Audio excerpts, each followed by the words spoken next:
2023 pour prendre les commandes de l'équipe de Montréal dans la LPHF. Elle nous a charmés par son leadership derrière le banc et aussi par sa volonté d'apprendre la langue de sa province d'adoption. Ici Isabelle Etier et bienvenue sur le balado Femme d'hockey présenté par IGA. Cette semaine, je vous invite dans l'univers de l'entraîneur-chef de la Victoire de Montréal, Kori Cheverie.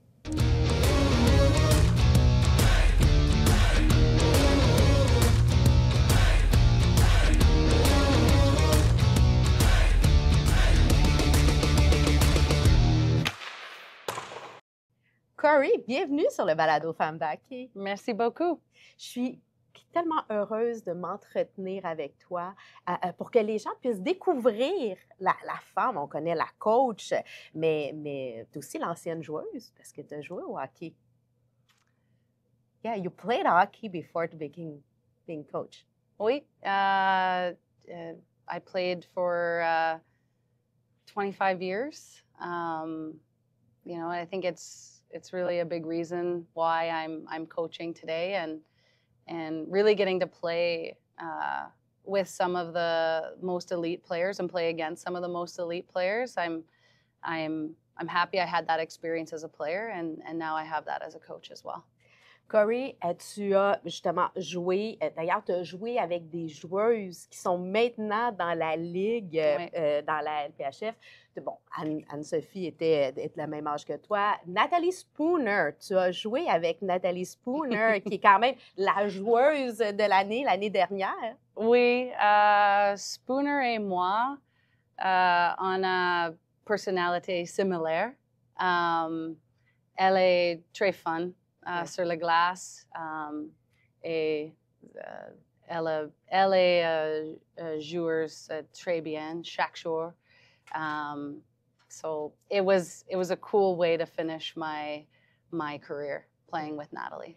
Et là, bon, il y a la série rivalité. Tu es entraîneur-chef pour la Victoire de Montréal, mais tu es aussi entraîneur adjointe pour l'équipe Canada. Oui. Bon, il y a eu la série rivalité. Bon, Nathalie n'était pas malheureusement habillée. Mais comment on fait pour passer d'entraîneur-chef, entraîneur adjoint, de coacher des filles qui sont dans ton équipe ou contre des filles qui sont contre toi dans ta saison régulière? Parce que dans la Ligue nationale, ça ne se passe pas vraiment, mais du côté des femmes, ça arrive plus souvent, là. So as a head coach and as an assistant coach. Yeah, and you're coaching girls, they are in your team or against, and you have to be friendly, and then it's the opponent. Yeah. C'est le même pour moi avec la Victoire ou l'équipe de Canada. Je pense que les relationships avec les joueurs, c'est très important pour moi. Et dans la série avec Canada ou avec la Victoire, I try to be the same coach, you know, hardworking, show up the same way for them. If we see American athletes that are on our team in Montreal, it's still important for me to say hi and want to have that conversation. So I try to approach it very similarly, even though head coach of one team and assistant coach of another. En fait, donc, tu entraînes du côté masculin comme du côté féminin. Est-ce qu'il y a des grosses différences dans l'approche d'entraîneur? Les joueurs, différents, juste dans les expériences de les joueurs et de les joueuses. It's different coaching males versus females. Yeah.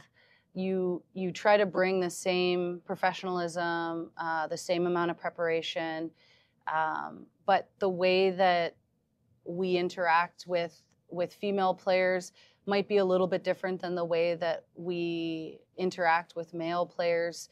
You know, on our side with La Victoire, it's very important that when we speak to the players or we bring new concepts to them, everything is we answer all the whys together as a group. And I think it's important to know that I think male and female both want to know the why.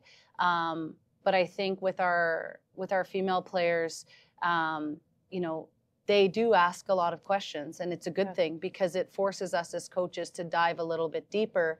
And sometimes I find on the men's side, some men will ask questions and some will take it and go with it and run with it and almost manipulate it the way that they need to for their game. But both very, very valuable to work with. Same dedication, same effort. It's just the way they process the information. Right. That's right. And do you think it's because the path through where the professional, actually, there's the second year this year to the professional league, it's different? It comes just, it's because it's a question of personality or?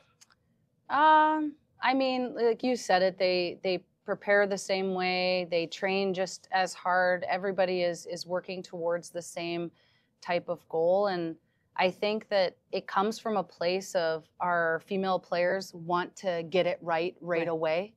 And so they ask some questions to make sure that they're doing everything they can to get it right from the very beginning. Whereas maybe on the men's side, I know they want to get it right, but they might go about it through a little more trial and error. They don't have the same, the woman, they don't have any chance to make mistakes. Yeah, I think I think, you know, that's probably a different conversation of the deep-rooted wanting to be perfect as women and having that little bit of perfectionism. And we almost want our players to break free of that. Oh, just to be a little bit more free. And, you know, we don't need to give you all the answers right now. We want to develop the problem-solving side of it even more. Like we believe we have amazing players, amazing problem solvers on our team, but we feel like we can still develop that aspect of their game. And so it's nice to not give them all the answers all the time. It probably feels really uncomfortable for them, but I think it's one way to continue to grow the hockey sense that everybody, you know, talks about as being something really difficult to develop. Et c'est la même chose lorsque t'es parent. Tu dois pas donner toutes les réponses à tes enfants, tu dois leur laisser apprendre de leurs erreurs. Oui, exactement. Oui. Là, je veux connaître un peu plus la joueuse, la fille aussi.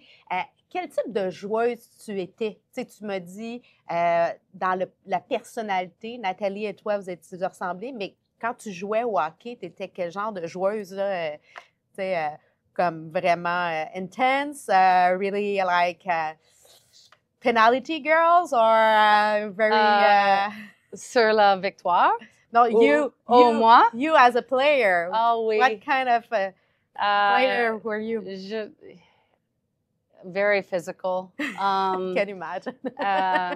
It was you know, I had different stages of my game where, you know, through college, I was probably relied upon to score more goals. And then when I switched to pro, there was still that element of offense and scoring, but also it was a lot harder to do that at the pro level. And so I had to find a way to contribute and be a player that could really stay in the league. And, you know, I found that through being a little bit more physical and harder to play against. Yeah. And I think that that's why I was able to play for 6 years. Yeah. Et en grandissant, qu'est-ce que tu voulais faire dans la vie?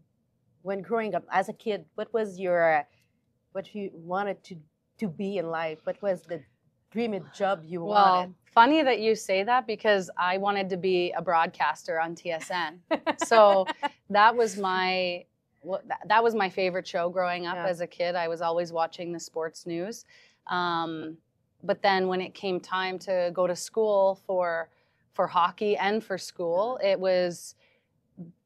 that wasn't really an option to go to a school that had broadcasting and play hockey at the same time. So I took criminology in university. And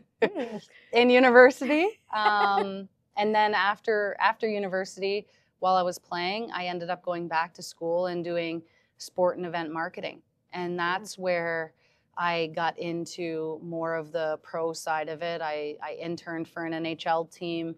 I then got into the university world, where I started to get into coaching more. Yeah. And that's when, after 3 years of working at TMU, I made the switch over to the men's program in 2016. J'ai lu aussi que tu as été coordonnatrice vidéo pour les Maple Leafs. Oui. OK. Am I in trouble? Non, not in trouble. Mais non, kidding. mais ça veut dire que c'est quand même, ça, c'était en 2019. Donc, Oui. c'est quand même avant, tu sais, on se dit 2019, c'était avant le temps, mais on commençait à entendre parler d'avoir des femmes du côté masculin au hockey. Tu sais, Ellie Wickenheiser qui est avec les Leafs. Bon, Camille Granato qui est avec justement. Fait que, tu sais, c'est comme, t'as ouvert aussi, t'as défoncé les plafonds de verre. Le Leafs, très progressionné. Ils sont progressifs. Oui, Ils sont en avant. Oui, c'est vrai. Oui. Et pour moi, c'est un moment très bonne opportunité pour moi. Mais le travail est très difficile avec le LNH et la vidéo. Vidéo, c'est un job très spécifique. Ouais. Donc, vidéo coach et entraîneur-chef, très différents. Ouais, mais beaucoup de crossover, I guess. So it was a cool opportunity for me to see a different side and work in a different space. You know, I tend to try to do that. I try to find different experiences that will globally make me better as a coach. And, you know, that's what led me into working for SportLogic for a year. That's true. With hockey analytics. And even though that's not my forte, I did not, you know, study any sort of analytics in university, but it was an opportunity for me to get better and grow. And, you know, now I have that relationship with SportLogic that's been amazing to be able to just ask questions and, you know, dive a little bit deeper into an area that sometimes can be uncomfortable for coaches and for players. Yeah, because you know the other side of the middle. Yes. You know, you have been part of it, you know why they're doing it, and now you can apply what you were doing at that moment. Right. OK. Yeah. Maintenant, j'aimerais que tu me dises une chanson qui te décrit toi. So a song would describe you. A song? A song. That will be the song when, like, this is so me, or this is my song. Oh boy. Good question. That is a hard one. Yeah, it's about you. It's not about hockey. Yeah. Well, I kind of like the old school rock. Okay. So like Tom Petty is one of my favorite artists. But now I'm listening to a lot more Charlotte Cardin. Like she's like one of my favorites.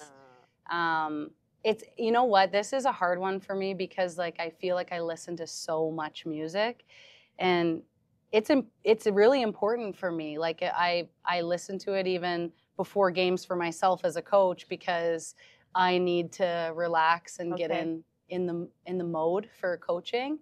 If I had to pick one song, like today, let's say, because it's probably depending on the mood or what's going on today, what would be the song? Today, what would be the song?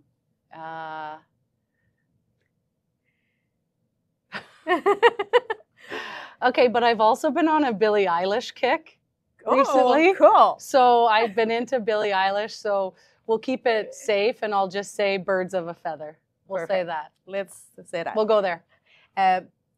What nourishes your passion? Qu'est-ce qui nourrit ta passion?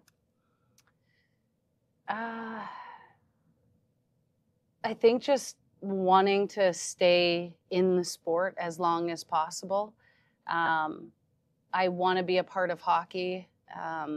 And for me, I also want to be the best at what I do. Right. And so that really, really fuels me to continue to push through on those hard days. I want to make sure that I show up for the players, I show up for my staff, for the organization, and to be the best I can be for our community with La Victoire.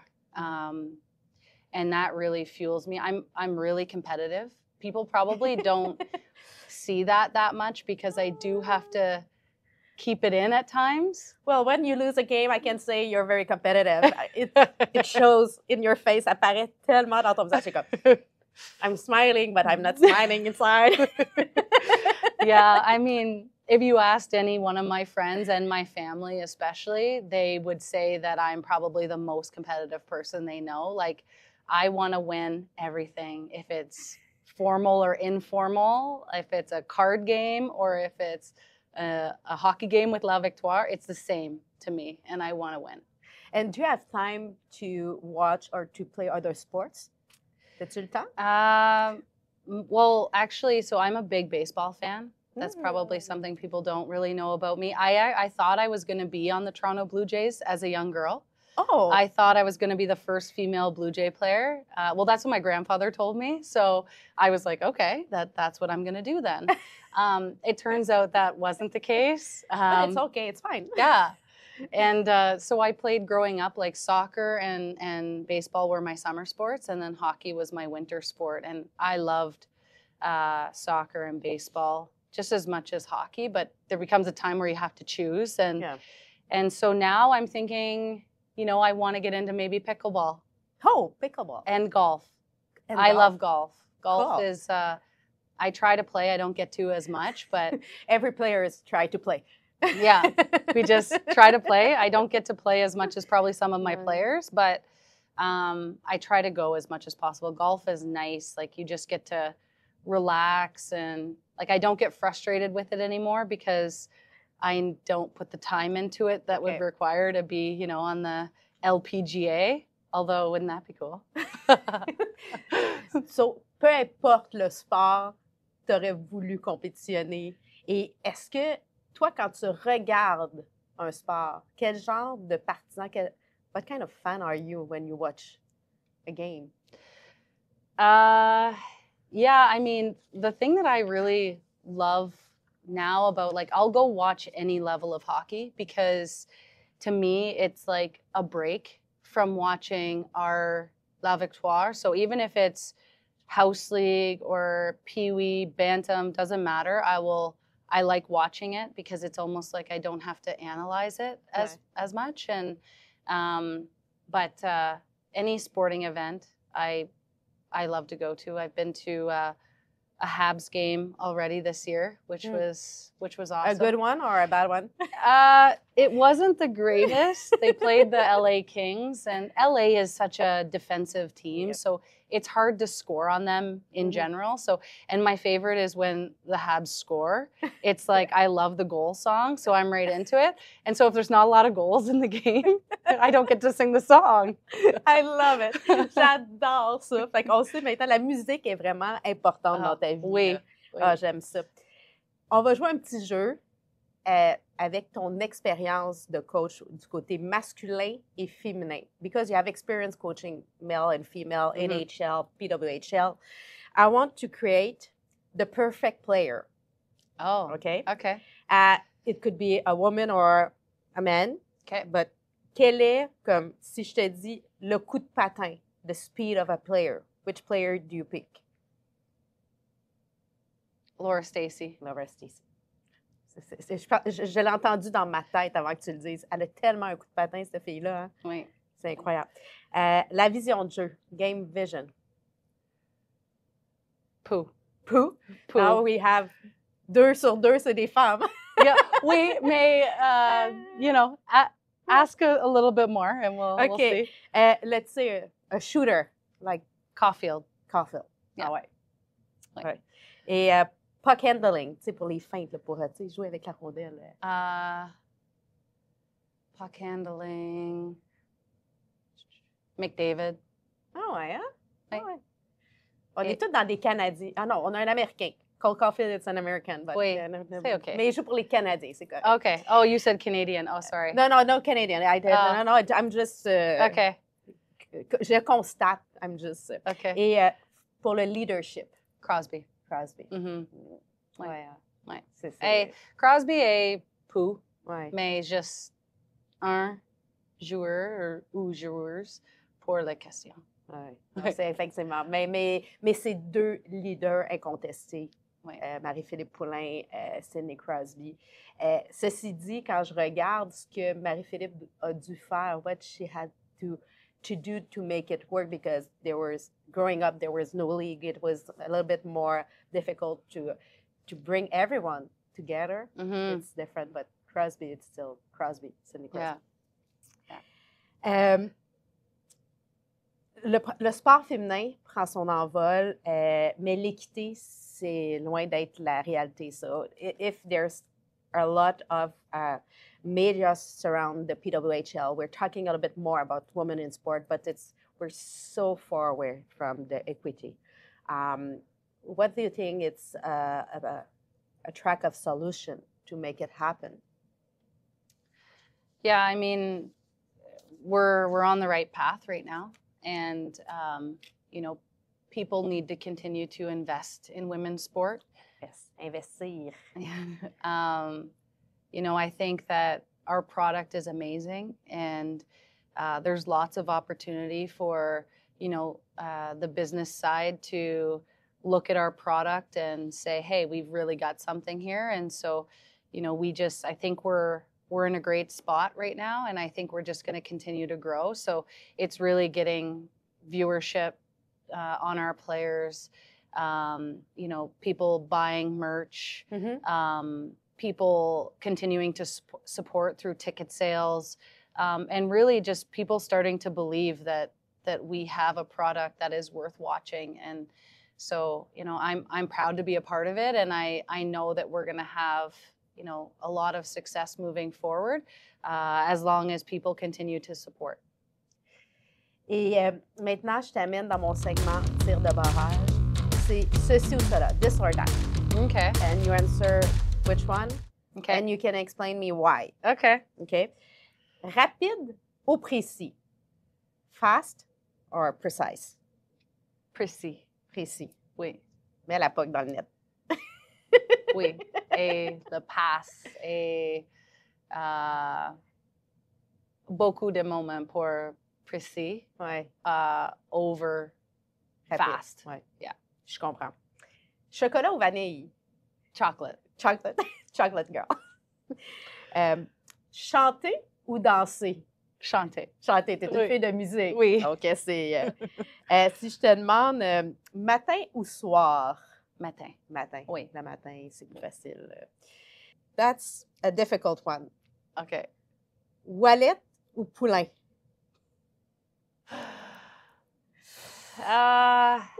One is your assistant coach, and the other one, it's your captain. Poulain. Poulain. Why? Parce que Poulain avec notre équipe chaque jour, et Caro pas ici ou pas avec l'équipe chaque jour. Ah, je comprends. Fait qu'on Ouais. est pour la routine, celle qui est présente au quotidien. Oui. Comme ça te permet de te sauver avec la réponse. C'était pas fin ça comme Oh, question. not a good one. Puis une dernière, la Coupe Walter ou une médaille d'or olympique en 2026? Les deux. On veut les deux, hein? Oui. Compétitive. On veut tout. Have to. We have Both. to. Maintenant, le moment popcorn, la cage. Donc là, je te demande, let's share an experience, a story, untold. Could be emotional, it could be just funny about your path in hockey. Just share with us a story about you, something happened in your life.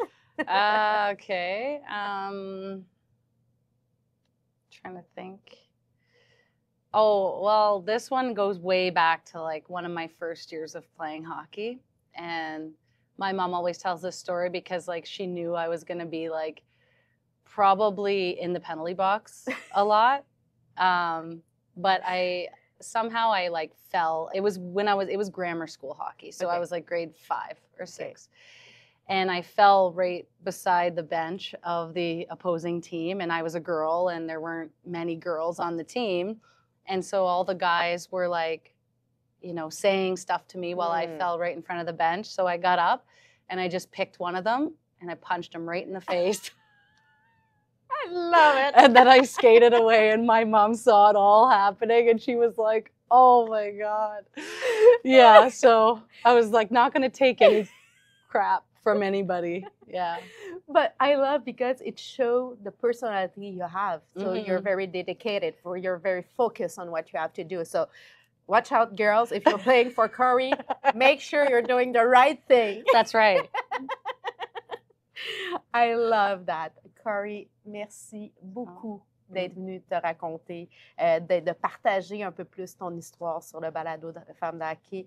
On va te suivre. On va suivre la saison de la victoire. Les victoires de la victoire, moi, j'en veux plein. Moi, ça ne me dérange pas de faire le jeu de mots. They're all the wins for your team and a great season for you and also with Team Canada avec l'équipe canadienne parce que, bon, vous avez les deux à conjuguer. Oui, merci beaucoup et félicitations pour votre podcast. Merci. Puis, je prends un petit moment pour te remercier au nom des auditeurs et tous les partisans francophones d'avoir pris le temps d'apprendre notre langue, de répondre, de toujours faire l'effort de nous parler en français. Tu sais, c'est pas facile, mais c'est vraiment apprécié. Merci. Merci beaucoup. Et vous, donc, sur ça, n'hésitez pas à nous suivre sur nos médias sociaux, sur le YouTube Femme de hockey, pour ne manquer aucun épisode, parce que la semaine prochaine, on a tout un rendez-vous pour vous.